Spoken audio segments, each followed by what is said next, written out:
Hello and welcome to Spectrum News at 9. My name is Xavier Robert, coming to you live from Uyo, the capital city of Akwa Ibom. Let's take a look at the headlines. President Tinubu appoints Aliyu as ICPC chairman. Akwa Ibom State Governor Pastor Moino pledges to ensure maintenance of peace and justice, urges all paramount rulers in the state to reciprocate same in respective domains. Plus, Trump returns to New York fraud trial, complains about gag order. Details of these stories and more.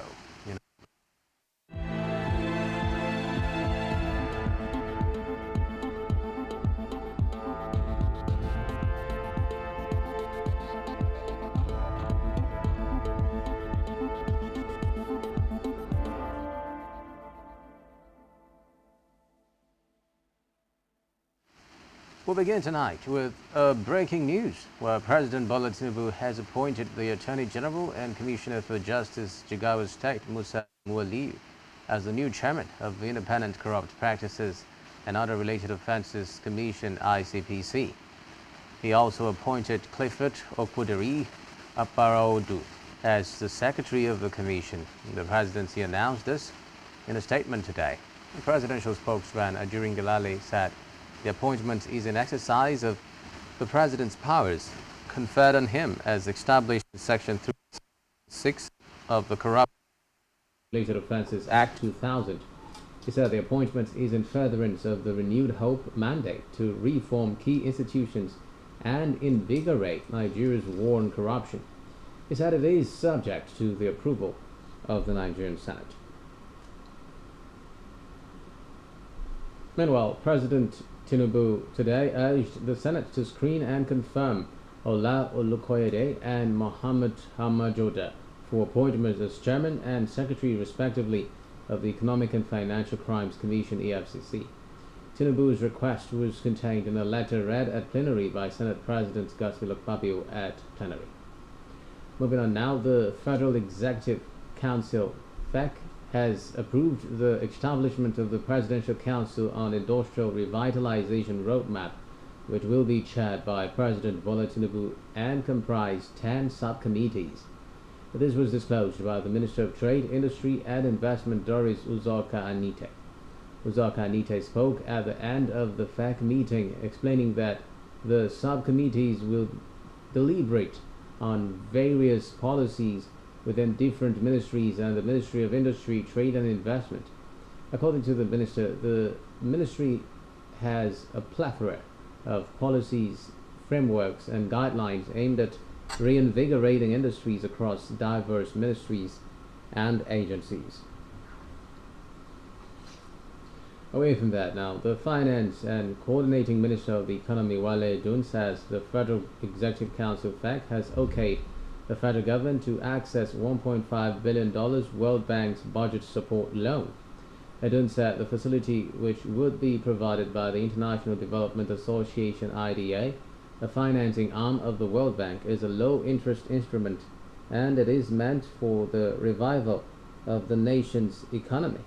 According to him, FEC also approved $80 million in financing from the African Development Bank (AFDB) for the Ekiti Knowledge Zone Project (EKZ) and 30 days for the implementation of the government-organized labor's agreement on petrol subsidy removal palliatives. He explained that the AFDB $80 million facility for the EKZ project is aimed at helping young people have better insight into a knowledge-based economy, technology, and communications. Things are tough.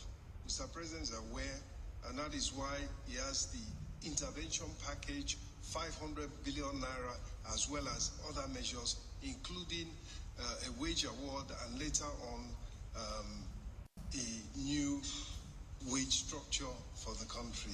So I think that answers all the questions about the 1.5 billion, why and how soon, and use of proceeds. It goes straight into the balance of payments, goes straight into the reserves to support the effort to improve the country's fiscal situation, to improve government finance.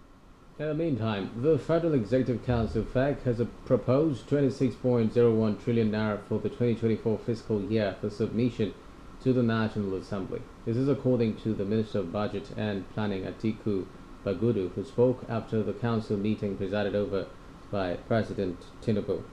According to him, the FEC pegged the price of crude oil at $73.96, exchange rate of $700, and oil production of 1.78 million barrels per day.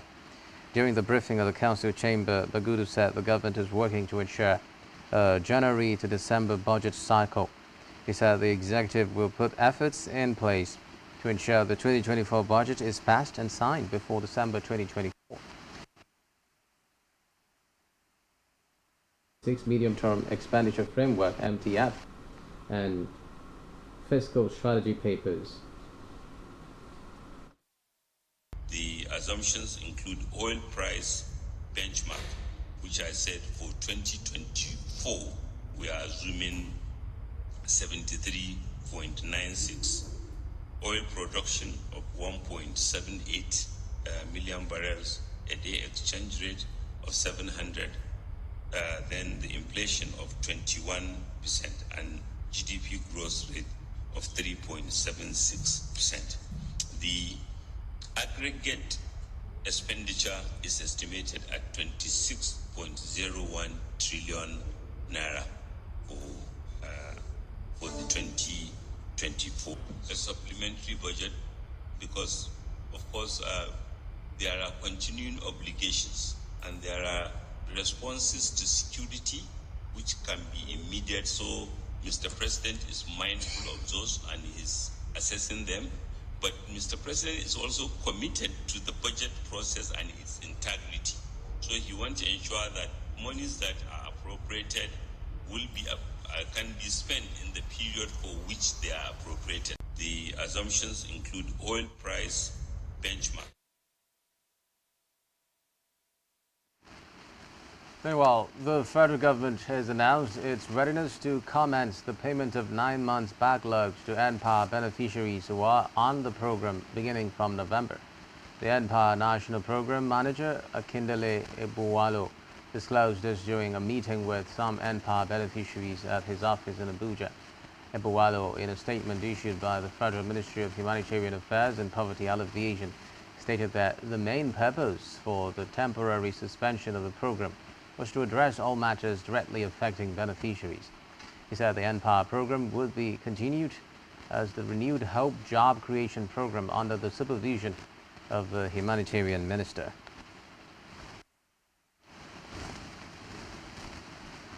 Elsewhere, the federal government has handed a 30-day ultimatum to the United Nations, UN, and all the international agencies in Nigeria, within which they should give a detailed account of how funds from donor agencies have been spent over the years. The federal government threatened that should the UN and the international agencies refuse to give an account of the expenditure, a court order will compel them to do so. The Minister of Women Affairs, Uju Kennedy Ohanenye, issued the threat during a press conference, noting that the 30-day ultimatum starting from October 16 through November 15 had been given to the organizations, failure to which the ministry would proceed to court. She also raised concern over the misuse of $100 million that was earmarked for a World Bank-sponsored project meant to encourage women in business, empower them, particularly in the field of agriculture, and give little capital as well as teach them on how to save. In the meantime, that power consumers paid a total of 267.86 billion naira as electricity bills in the second quarter of this year. It disclosed further that this in the just released second quarter 2023 report of the Nigerian Electricity Regulatory Commission, while explaining the collection efficiency of power distribution companies during the review period. It said the total revenue collected by all discos in 2023 quarter 2 was 267.86 billion naira out of 354.61 billion naira billed to customers. This translates to a collection efficiency of 75.54%, which represents an increase of 6.79 pp basic points when compared to 2023 quarter 1 of 68.75%. From the Red Chambers, where the Senate President Godswill Akpabio today requested an urgent closed-door meeting of the Senate during plenary after the chief whip of the Senate, Senator Muhammad Ali Ndume, left the chamber following a ruling that deemed him out of order.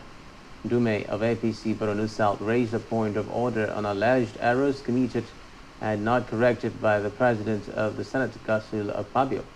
The error referred to by Ndume was a motion moved by Senator Samaila Kawu, NNPP Kano South, for debate on the need for reopening of Nigerian-Niger border without stating the title of his motion.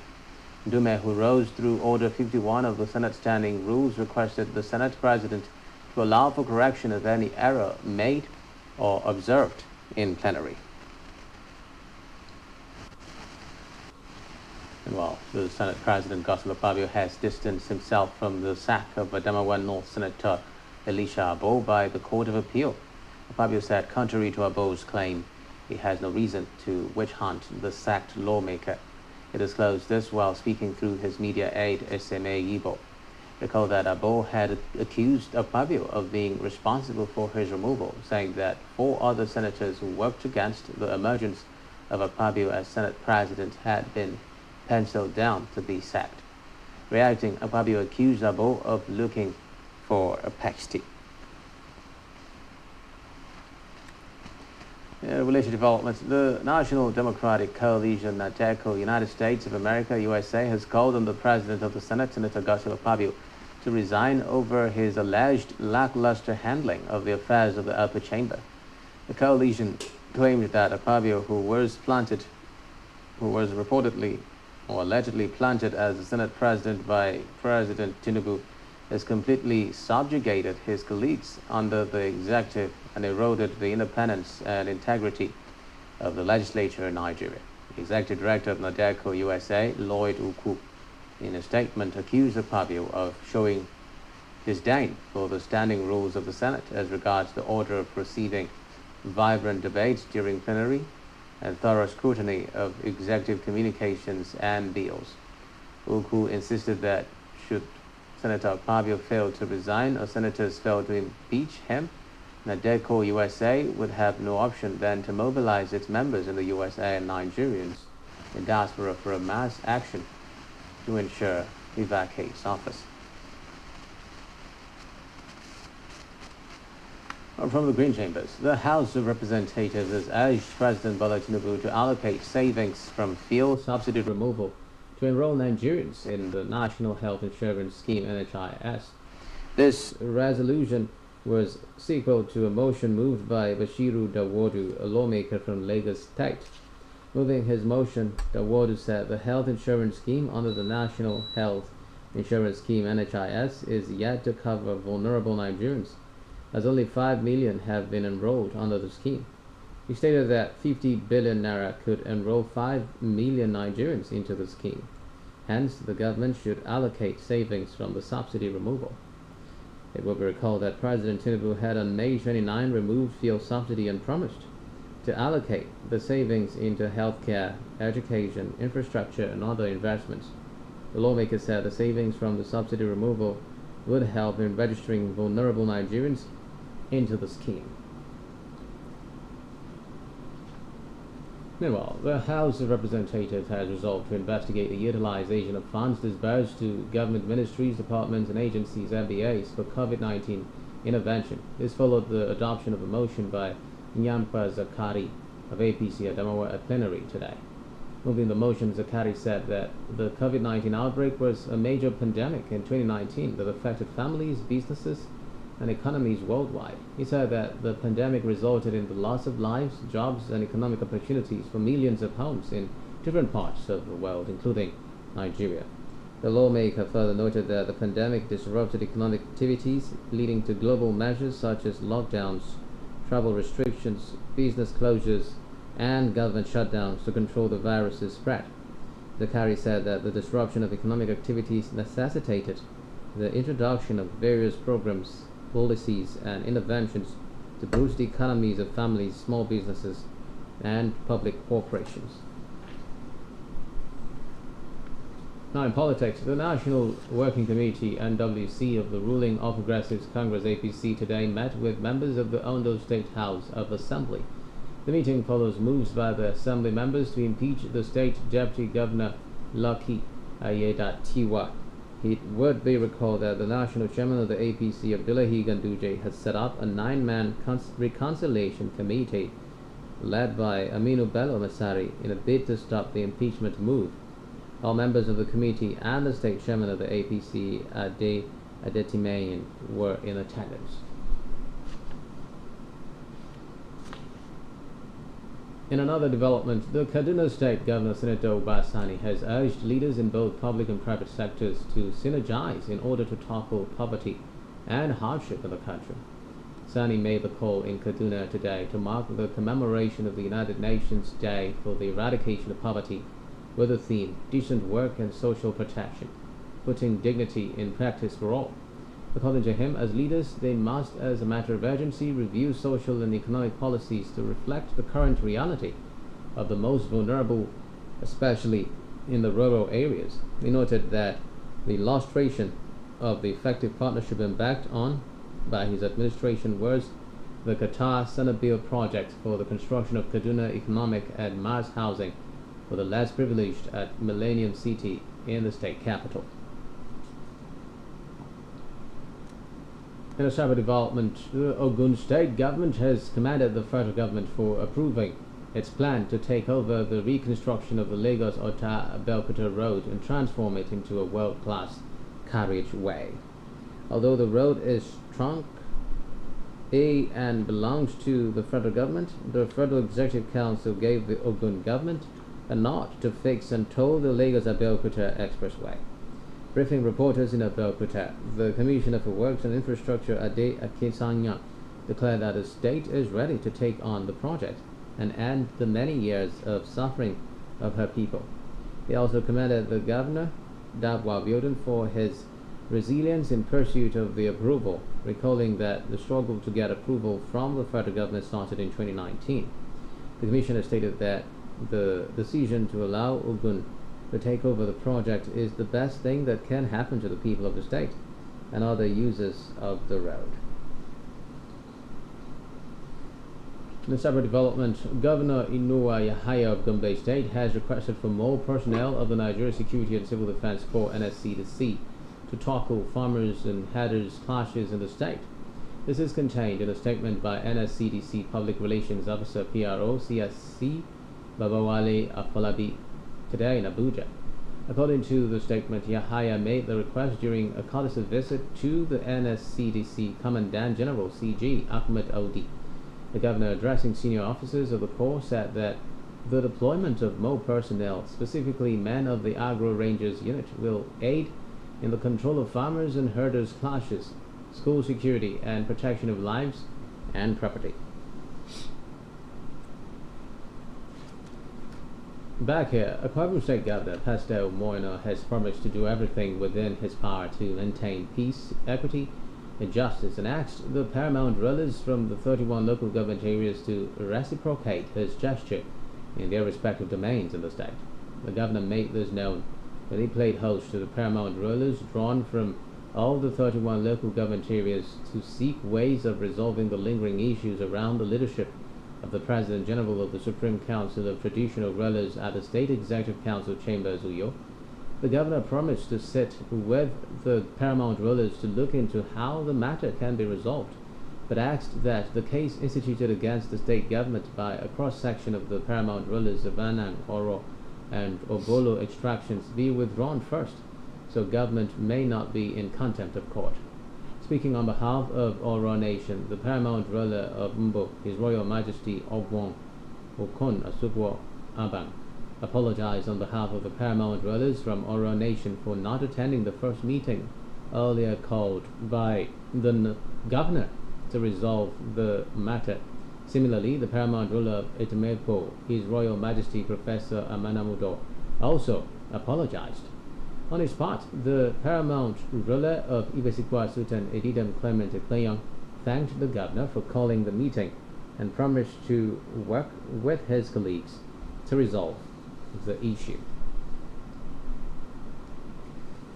Meanwhile, the Akwa Ibom State Governor Pastor Moino, in line with his promise to continue to pay down the arrears of retired workers, has approved the prompt release of an additional 1.6 billion naira.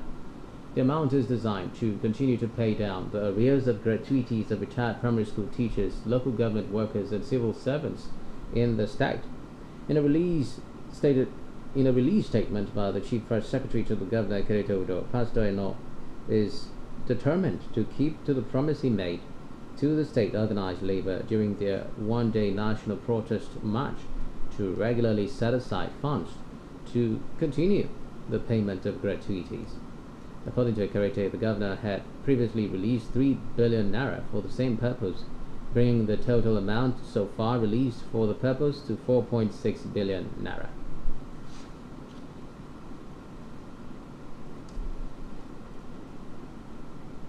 Still to come in the news. UK's job vacancies at over 2-year low. Gustavus.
Every day marks a day of significance. That in view of the apology tendered by this former minister who had earlier been cleared by this August Assembly, as we face critical issues, developments and events which shape our social and political landscape here in Nigeria and beyond.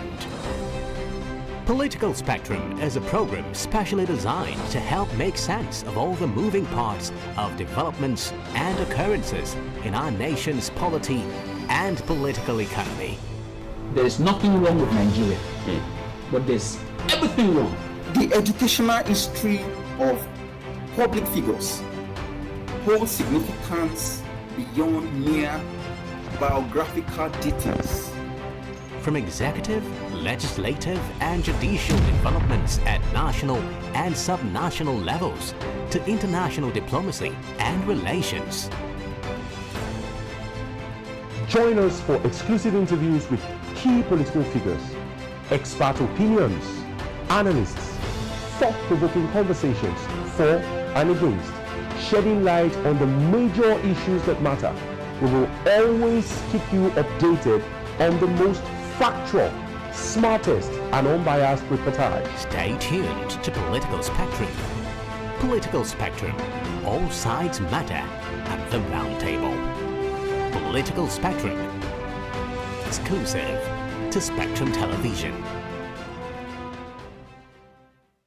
The Nigerian police, which is the only one allowed by grossly abused. Our governors have to share police powers with the president as stipulated by the Constitution. We do not have a federal government police force. We have the Nigeria Police Force, which shall be administered, organized, and supervised by the Nigerian police.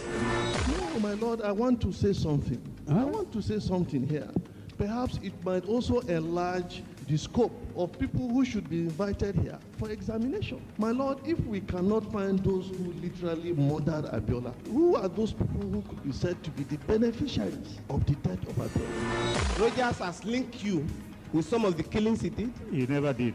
He linked you with the attempted murder of Hebrew. He did not. My lord, the Matters Council is leading the evidence in our matters. Is this an adversary proceeding? It's not, my lord, but you can't be talking about cases which are in court, Is this an adversary proceeding? It's not, my lord. These cases are in court, my lord. I'm just reminding your lordship. My lord, sorry, my lord, I think I'll be in cross-examination. Legally Speaking, a program that deals with legal issues and questions we face as citizens of this amazing country, Nigeria. Legally Speaking. Join us every Friday from 5 p.m. to 6 p.m. for Legally Speaking.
We move on now to Africa, where South Sudan's President Salva Kiir says he will host representatives of Sudanese political leaders in the capital Juba in a bid to end the brutal 6-month conflict.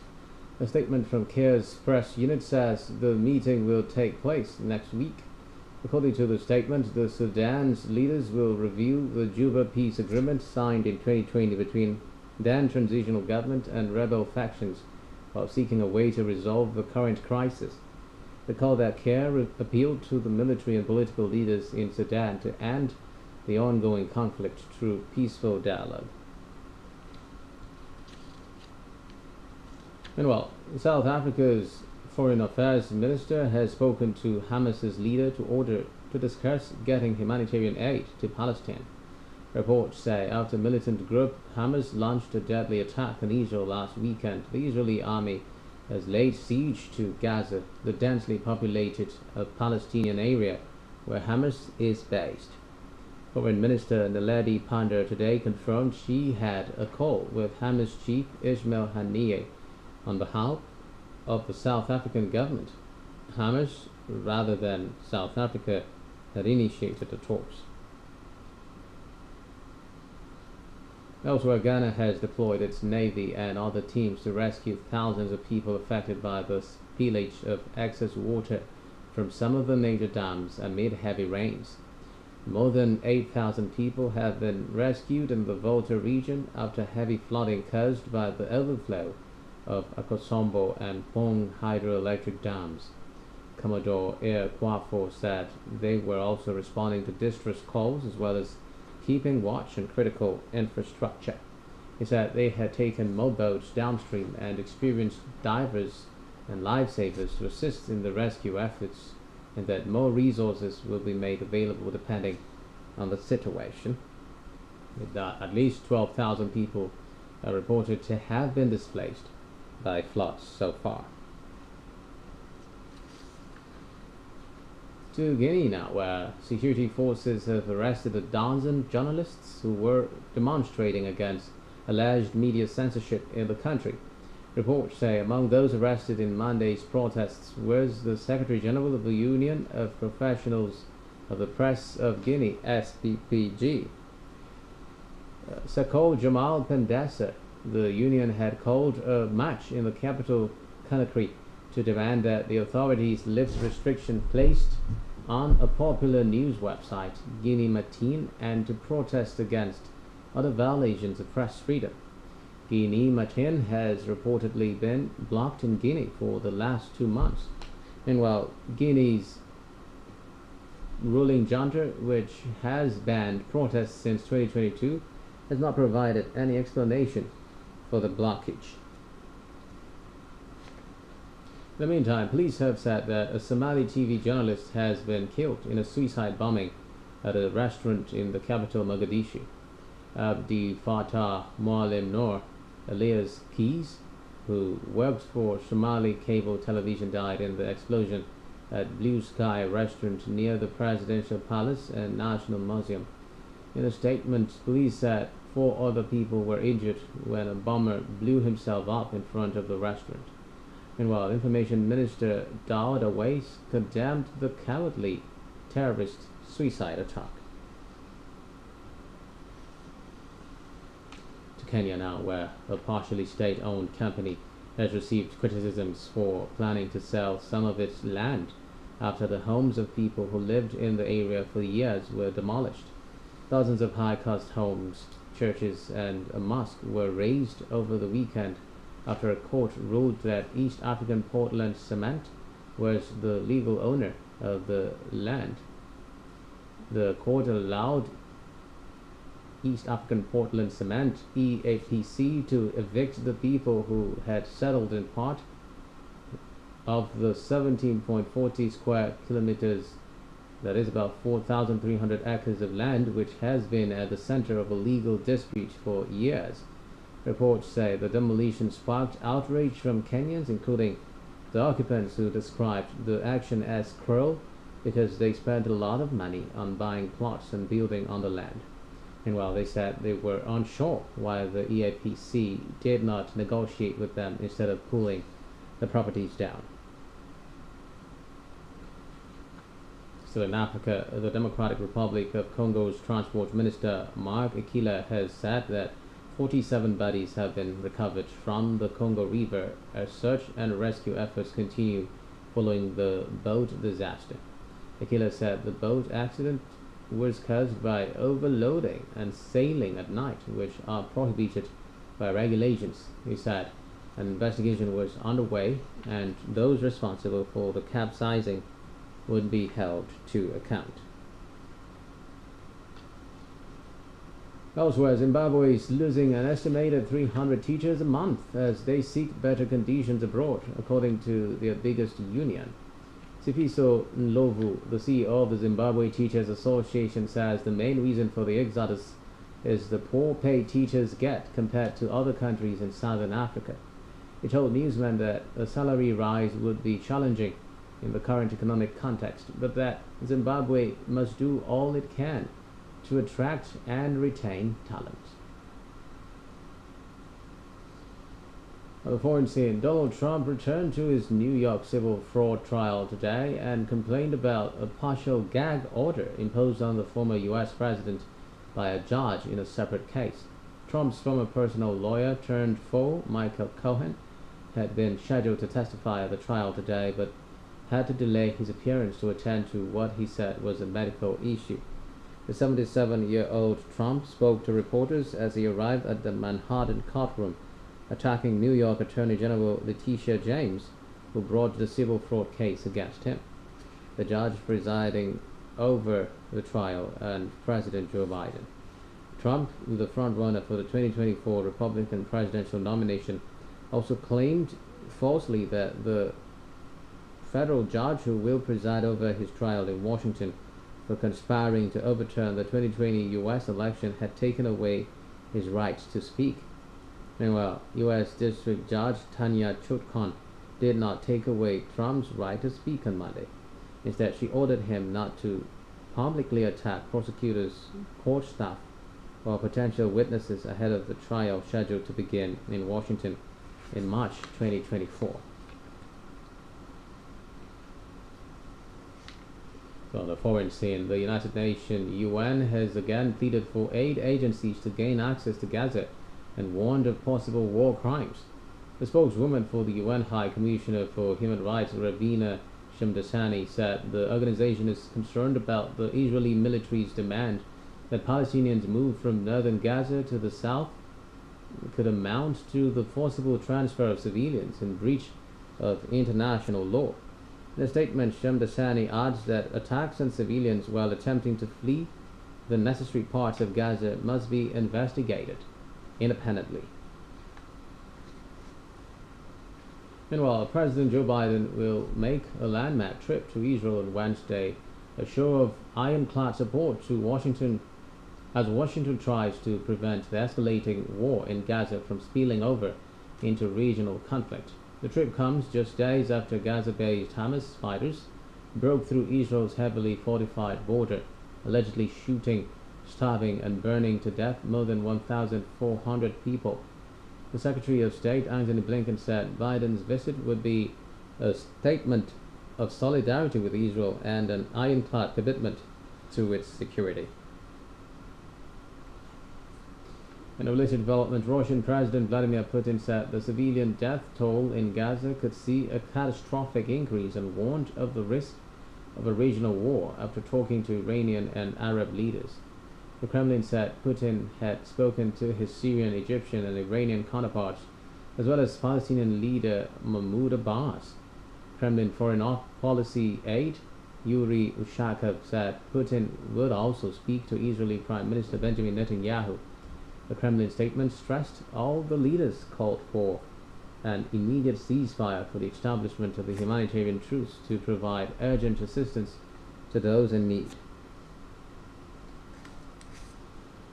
So the foreign scene, India's top court today refused to legalize same-sex marriages but said the country had a duty to acknowledge LGBTQ relationships and to protect them from discrimination. Prime Minister Narendra Modi's government has opposed moves to legally codify same-sex partnerships in the 5 years since the Supreme Court struck down colonial-era laws banning gay sex. Lawyers for several same-sex couples urged the court earlier this year to grant their relationships full legal recognition, though the 5-member bench ruled that extending marriage equality was a parliamentary decision. The court's ruling held that the fundamental right to marriage for same-sex couples was not guaranteed by India's constitution under existing law. It did grant marriage rights to couples where one or both members were transgender, provided one participant in the union identified as a man and the other as a woman. Chandrachud added that India still had a duty to acknowledge same-sex relationships and protect those in them from discrimination.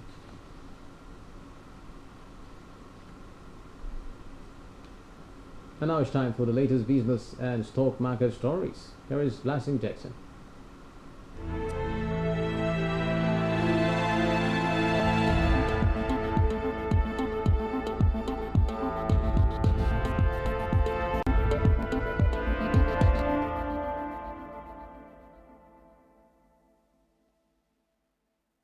Thank you, Xavier Robert.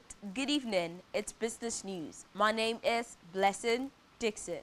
In the news, the number of job vacancies in the United Kingdom was down to 988,000 in the third quarter of 2023, a decrease of 43,000 from the April to June period, indicating that businesses are hesitant to bring on permanent employees in the light of the ongoing economic uncertainty. This marks the 15th consecutive quarterly decline and the lowest number of vacancies since May to July 2021, with vacancies falling in 14 of the 18 industry sectors. Notably, real estate activities and administrative and support service activities decreased the most, falling by 29.6% and 15.5% respectively. On the other hand, job vacancies grew by 11.1% in mining and quarrying. Year-on-year, total vacancies decreased by 256,000 or 20.6%. However, they're still about 187,000 above the pre-coronavirus pandemic levels of January to March 2020. In Africa, South Africa has been projected to surpass Nigeria as Africa's largest economy in 2024. According to the International Monetary Fund, IMF, in its recent World Economic Outlook, South Africa's gross domestic product, GDP, will reach $401 billion by 2024 at current prices. The projected figure will exceed Nigeria's GDP of $395 billion and Egypt's GDP of $358 billion. South Africa is the most industrialized nation of the continent and is expected to claim the top position in 2024. The IMF projected that South Africa's economy will grow by 0.9% this year and 1.8% in 2024, with faster growth ranging from 2.5 to 3%, provided South Africa addresses its power supply issues, resolve logistical bottlenecks, and implement other necessary reforms. However, the report projected that Nigeria will assume its #1 spot in 2026, while South Africa will trail behind Egypt. In Nigeria, President Bola Tinubu has launched the Renewed Hope conditional cash transfer for 15 million households in a bid to cushion the effect of the fuel subsidy removal. The launching was held at the press gallery of the State House in Abuja today. The Secretary to the Government of the Federation, George Akume, represented the President at this event. It's time for the Nigerian Stock Market Report. Today is the second trading day of the week, and the benchmark all-share index climbed 288.19 basis points to close at 67,326.12 points. The current market capitalization of the Nigerian Stock Exchange improved to 37 trillion naira from 36.8 trillion naira yesterday. Compared with yesterday's trading data, today's data shows a 75% improvement in volume, 46% improvement in turnover, and 13% improvement in deals. In the aggregate, 118 listed equities participated in trading, ending with 27 gainers and 22 losers. Julius Berger, Nigeria, led the gainers with a 10% share price appreciation, closing at 36 naira 30 kobo per share. On the losing side, Multiverse Mining and Exploration came out last with an end-of-day price depreciation of 9.49% at 2 naira 67 kobo per share. eTransact International recorded the highest volume of 44.1 million traded shares, followed by United Bank of Africa with 42.3 million and Axis Holdings with 33.3 million traded shares. This is all on business news, and back to Xavier Robert for the rest of the news. Good evening. Many thanks, Blessing. Still to come in the news. Fernandez reaches second round. Do stay with us.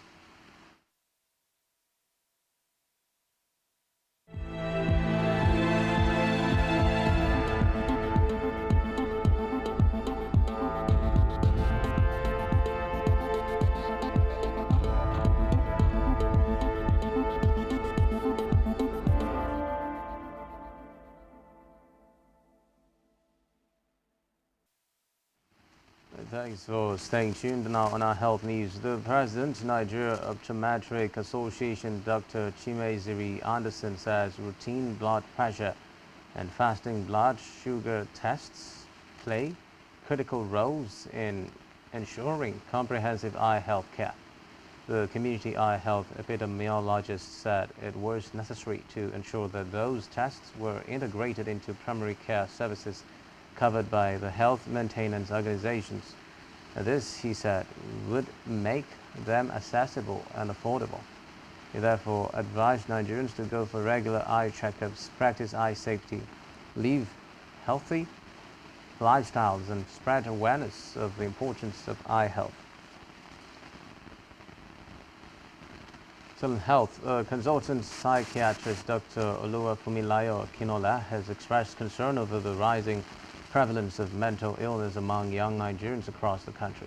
She noted that most mental disorders are insidious, stressing that they start from adolescence around the age of 15. While speaking at an event organized by the Federal Neuropsychiatric Hospital FNPH, Yaba, Lagos State, the psychiatrist lamented that in every 8 persons globally live with mental disorders.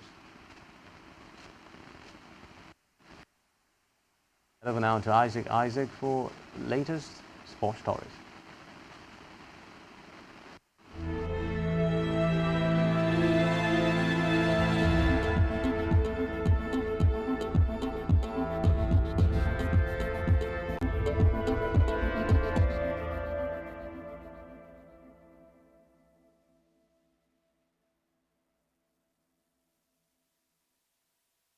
Well, thank you so much, Xavier. Good evening. In sports, Leila Fernandez beat Han Yugao today 6-1, 6-3 and will play Chinese qualifier Zhou Diyu in the next round. Canadian Leila Fernandez moved into the second round of the Jiangxi Open by winning against Chinese wildcat Han Yugao 6-1, 6-3 at the Nanchang International Tennis Center today. Fernandez ranked number 43 with next play Zhang Ziyu next. Well, moving on to cricket. Cricket will feature as one of the 5 new sports at the 2028 Los Angeles Olympics after being approved yesterday in a vote of the International Olympic Committee's session. The IOC's executive board last week accepted a proposal by LA organizers for cricket 2020 format, together with baseball, softball, flag football, squash, and lacrosse to be included.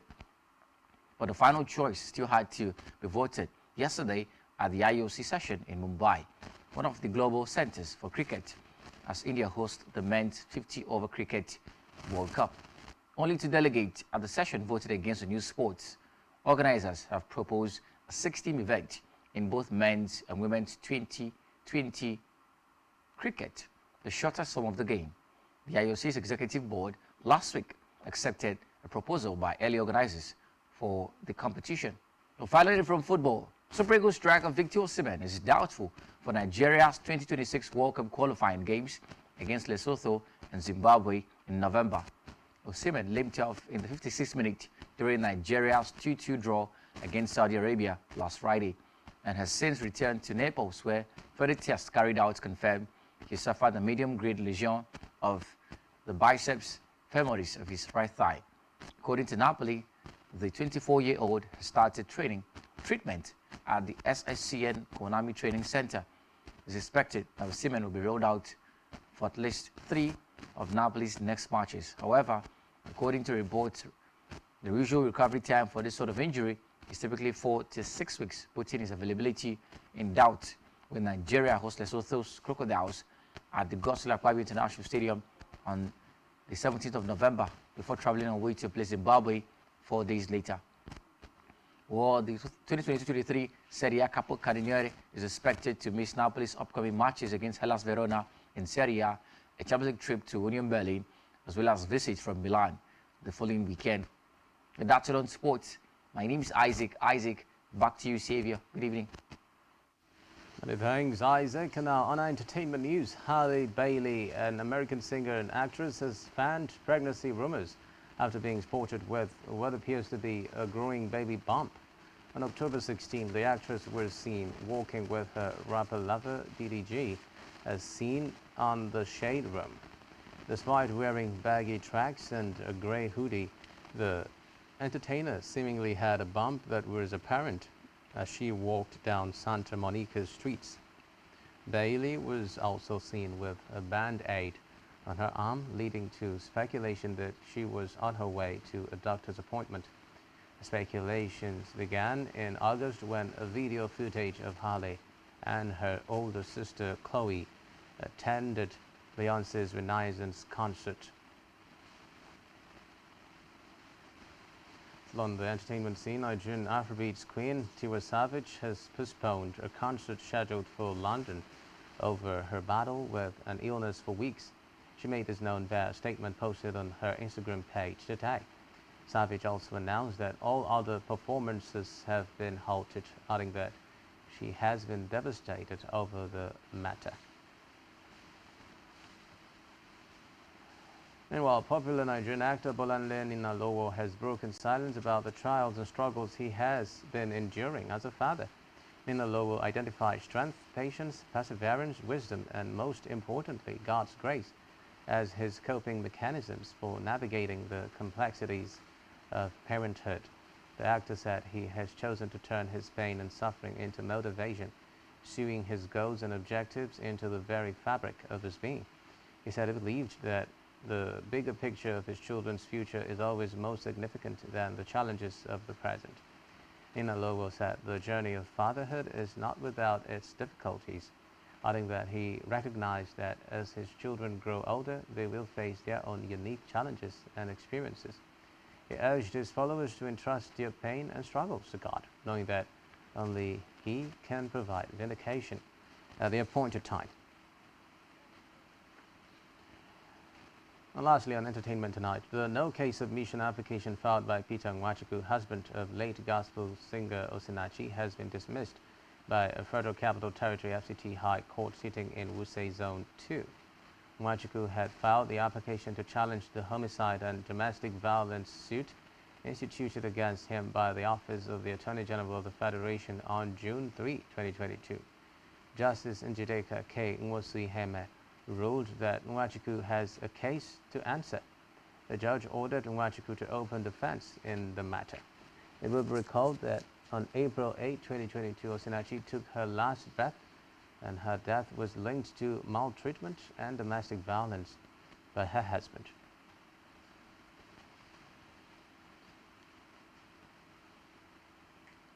Now that's all we have for you at this time. Do ensure to follow us on social media and subscribe to our YouTube channel, all of which you can find on our website, Spectrum TV Live.ng. You've been watching Spectrum News at 9. My name is Xavier Robert. Wishing you a terrific night rest. Bye for now.